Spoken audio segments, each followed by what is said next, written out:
Coming up, There's a lot of people that drive the Seward Highway, and Potter Marsh is just something they see at 55 miles an hour. but if you stop, It's a mystery what you'll see because the birds and animals are changing all the time. The bird life and the moose and the coyotes and the lynx. Nature, animals, birds, they keep us grounded. Potter Marsh, one of the wildest places in Anchorage, but don't give nature all the credit. Ahead, an ode to Potter Marsh, why it's Anchorage's accidental marsh.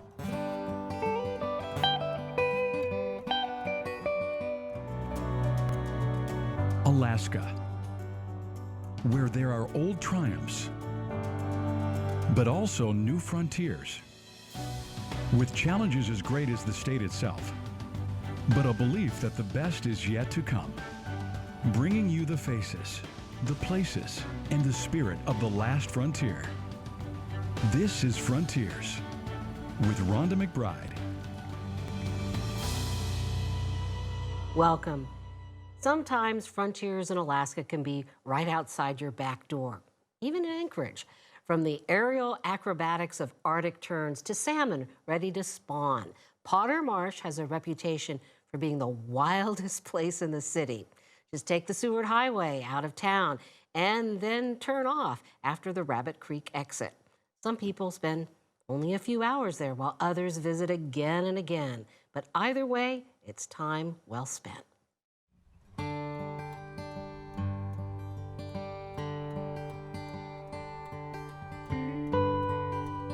Although Potter Marsh is known for its scenery and wildlife, its origins are not as natural as you might think.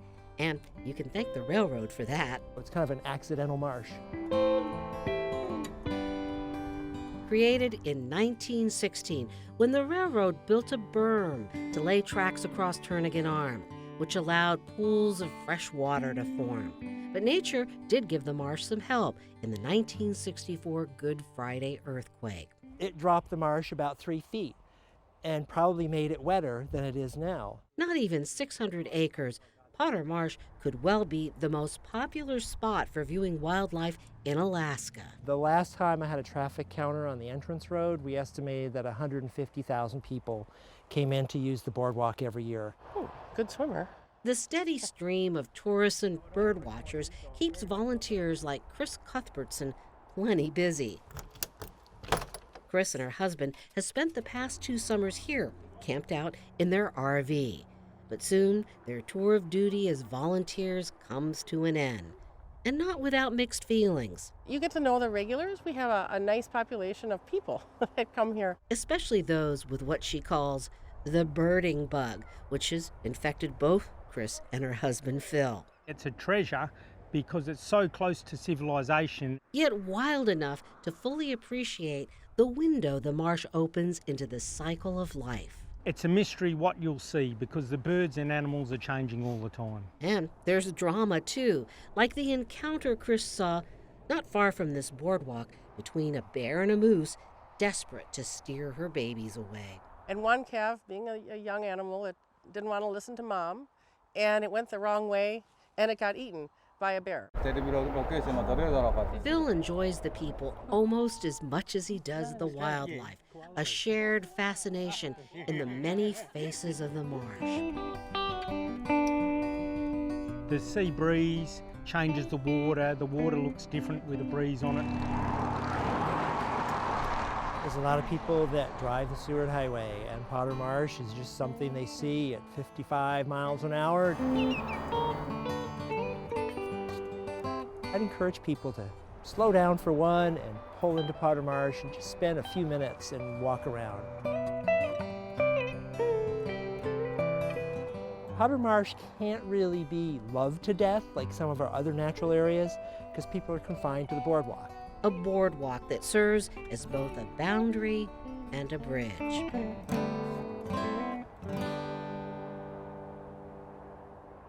Today, the marsh is part of a sprawling Anchorage Coastal Refuge. But before the railroad came, the Dena'ina Athabascans had a name in their language for the land, Driftwood Bay because it was a spot where they could collect driftwood. Later, it became known as Potter Marsh, and there's quite a colorful story about its namesake, and we'll have that for you later in our show. But first, photos from KTVA's very own Potter Marsh correspondent. The 3 Ps: persistence, patience, and passion. What it takes to get photographs like these. Joe Vigil joins us next to share some of his favorites.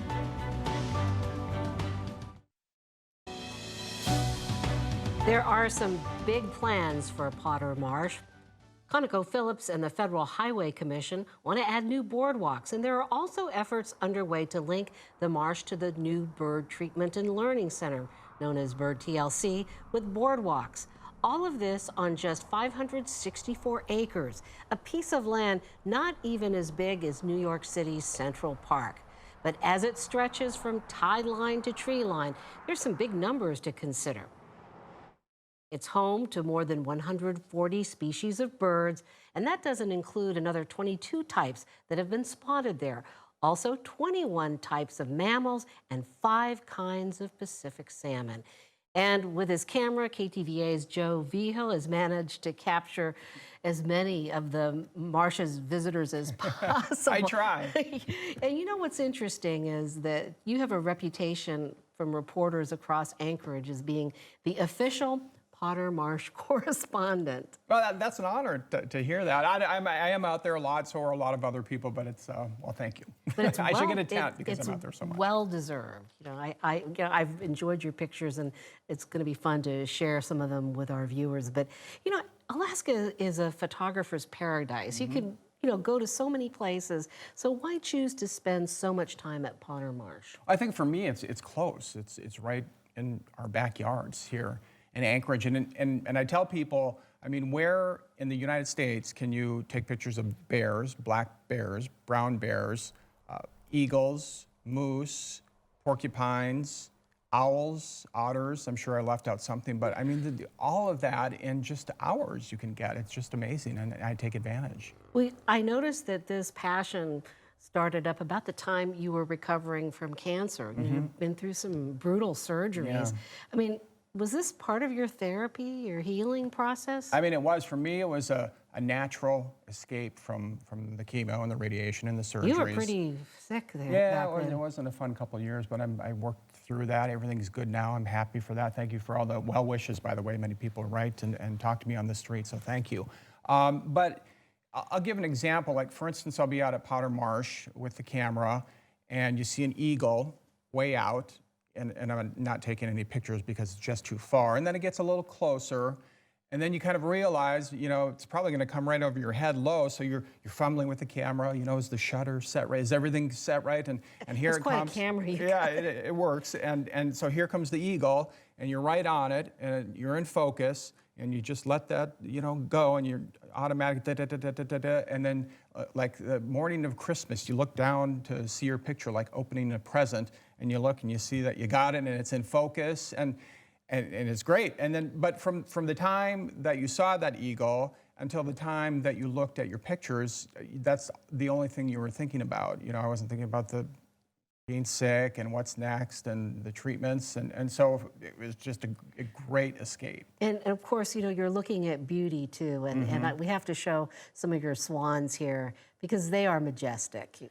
Always fun to look at the swans. They should be coming in a little more late this month and into October, but this shot here, I was really close. I was on the boardwalk. Now, I've seen many swans out there from a distance taking off, but this one was a little different because I was leaving the boardwalk and I heard the trumpeter swan calling, but I couldn't see it. So I was looking for it, and then I saw it right on the first viewing platform as you walk onto the boardwalk, and it was right there. I mean, it was just, several feet away, and I knew it wasn't gonna stay there long, so I had the camera set up, I was ready to go, and I was right on it, and then just started firing away and, got, 10 pictures of it starting to take off in the middle, and then finally taking off. And it's great when you get a nice clear picture. That's what us photographers like, Seeing are the nice, crisp and feathers clean and clear. But it was fun because it was just so close. But you get a lot of odd moments too, and we have to show this one, a tern with its dinner. This tern was a little star out at Potter Marsh. As a baby, it started sitting on this rock, and it sat there, I think, for 3 weeks, and everybody was taking pictures of it because it was really close to shore. This was on the second pullout along the Seward Highway. And the mom and the dad would go and hunt, and they'd bring food back and feed the little tern right there, 10 feet from people. And you'd have sometimes 5, 10 cameras all on this spot. This shot was funny because the tern, little baby, dropped this fish in the water. Look how big it is. They try to gulp all that stuff down. Sometimes they can't handle it. It dropped it. It rolled down the rock and plopped right into the water, and it just kind of looked at its meal that just vanished. But it's twice the size of its head. I saw him trying to eat a little crustacean, it looked like, and it took a while because it looks like they're almost, a third their size, and they're trying to gulp it down. And in most cases they do, sometimes they don't, and it goes in the water. The things you learn, Joe. Yeah. And speaking of which, we're talking about dinner time. We have another dinner time photo. Yeah, this is one you might kind of want to look away if you're kind of squeamish, but some seagulls, okay? I usually don't take pictures of a lot of seagulls, but I did this one. So what you're looking at, it looks like little grubs, probably being regurgitated from mom or dad to feed baby. And I was sitting there, I waited probably an hour and a half before I took any pictures. I just wanted them to get used to me so they would just act naturally and come out, and they did. That's patience. I just waited, and they did get used to me like I wasn't there, and then all of a sudden here comes the mom or dad with the food, and I think it was 5 or 10 feet away, and I just zoomed in as tight as I could and got lunch coming out and going back in, the little one. The seagulls are critters with attitude, it seems. They are. They're tough critters, and I've seen, they don't like eagles, put it that way. They don't like eagles when they come into their nesting areas, and they will do whatever they can to get the eagles away. They'll dive bomb them, and sometimes, if I can say this on TV, they poop on them.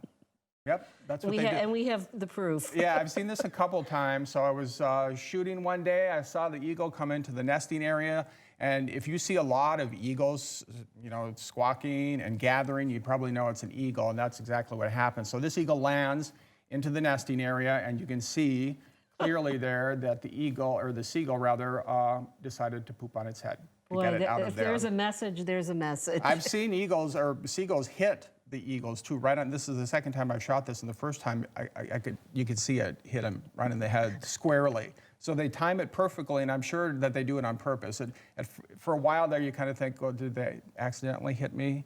I think they do it on purpose when they don't like you. We have to show some pictures of the dignity of the eagle after that photo of the seagull having its way. Sure. Well, this one, okay, this is probably one of the first pictures I shot of eagles. This one just happened to land in the creek. I think I was on the second viewing platform to the left as you come in the parking lot, and it was feasting on the dead salmon. And this is kind of one of those moments where it flew right at me, and I'm like, is everything set? And it just kind of worked out. This one was kind of it was in lower light. It's a little bit grainy, but it kind of captured what I saw, and that was pretty cool. Well, let's go from the air to the water and talk about the sea otters, because you've got quite a few of those. I didn't even know that they were out. They're not sea otters, are they? They're otters. And they were. I didn't know that they were out there until one day when I was driving on the backside of Potter Marsh. And this is kind of a tip for people. If you see 15 cameras all pointing at one thing, you probably want to stop and see what they're doing so you can take a picture yourself. And that was what was happening. I drive by, I see all these people. And I stopped, and they said, "Oh, there's an otter out there across the little pond." This is on the right side of the back road near the mailboxes on the south end. And this otter just was there. It was swimming around. As you can see, the light was just phenomenal that day. It seems to blend into the water. I just couldn't believe it. And we're all watching this otter just swimming around, and everybody's taking pictures. And then it decided that it wanted to eat.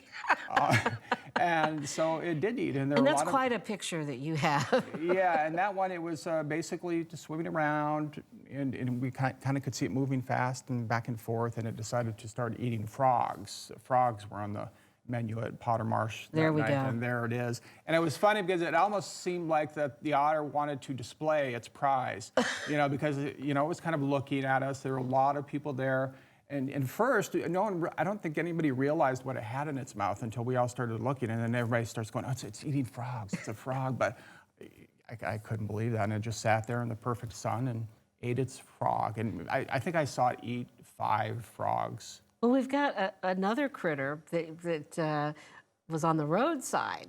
I guess we can't forget that that they do cross the road occasionally. The porcupine.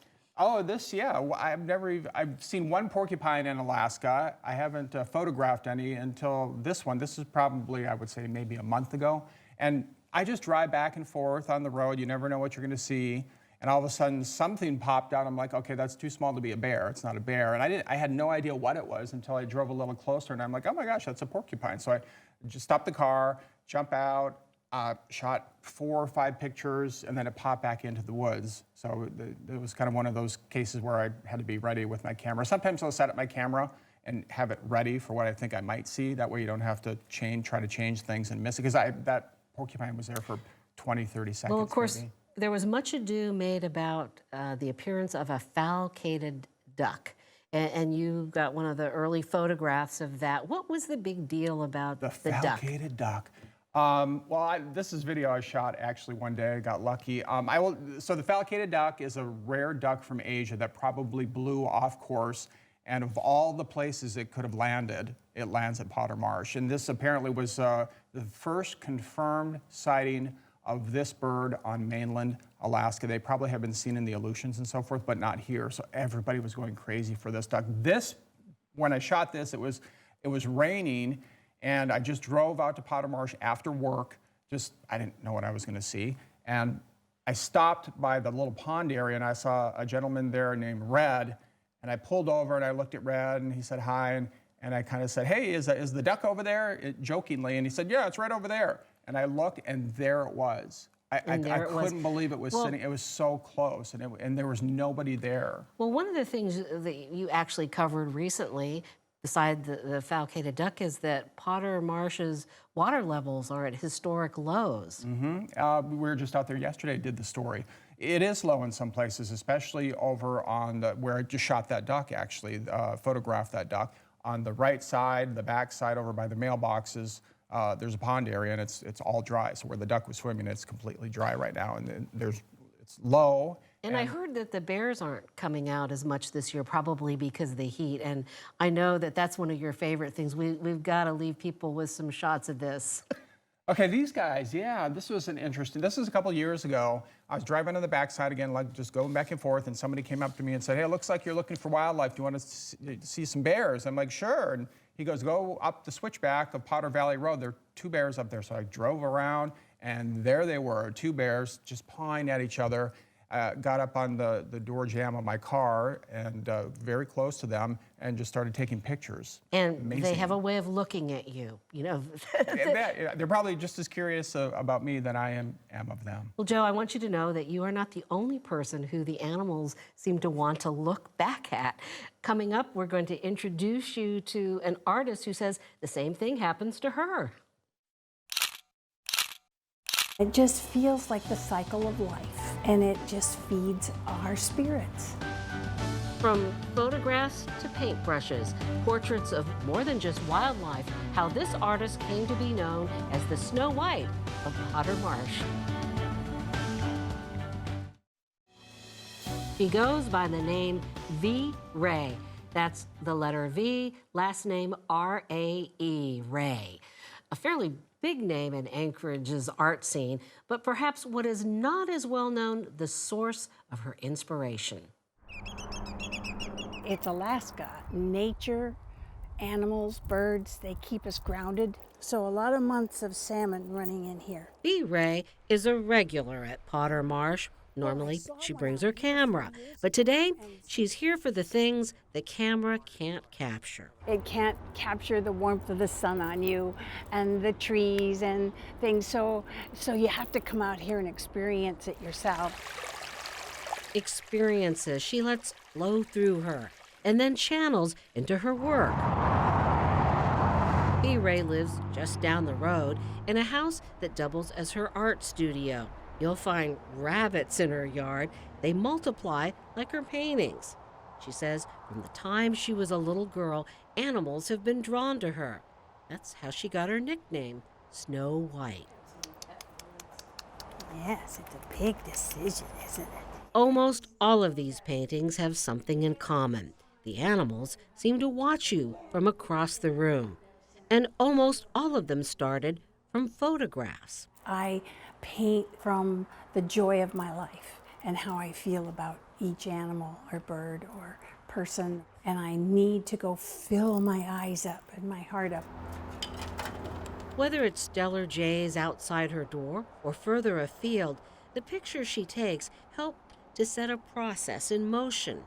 I use photos as my resource, but I'm painting the feel of it. That's why she mixes the paint directly onto the canvas, splashes of color, to recapture the emotion she felt when she first saw this owl at Potter Marsh. So then I try to get the feel of that, even though I'm not painting each feather, but it feels like an owl, and it feels how I feel about the owl.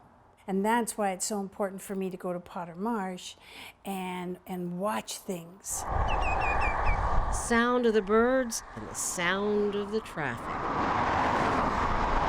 Run-in counterpoint. Even so, their focus remains unchanged. Well, it feels like creation, a nest, an egg in that nest. Then it hatches, then the mother and dad are feeding it, and it just feels like the cycle of life, and it just feeds our spirits. Earlier in the show, we promised to tell you how Potter Marsh got its name. Well, we had some help from the Luzak Library, which pointed us to Book 1 of Mary Berry's 3-volume history of Seward. She says the marsh was named for a miner named Allen B. Potter, who was born in New York and left the gold fields of California in 1896 to seek his fortune in both Hope and Homer. He also worked a trap line near what later became known as the Potter Railroad Station. Also in Berry's book, a story about Potter's close encounter with a sleeping bear. She wrote, "It rose up and grabbed him. Potter was badly scratched and lost most of his clothes, but he got loose and shot the bear." Potter later moved to Seward and died in a house fire. And one more note, and apologies in advance if this is just a little bit too much information for you. In her book, Berry says his burial assistants had trouble. Apparently, his leg stuck out, so they had to stomp on it to get him inside his coffin. She wrote, "They were not squeamish." Indeed. Well, now you know the rest of the story. So when you go to Potter Marsh, think good thoughts about Mr. Allen Potter. Let's hope that he's able to look out from the great beyond at his namesake marsh and feel the same joy that it brings to its many visitors. The same joy that leaps from V. Ray's photographs to her canvas. We leave you with one last look at V's work. Thank you for joining us. We'll see you next week.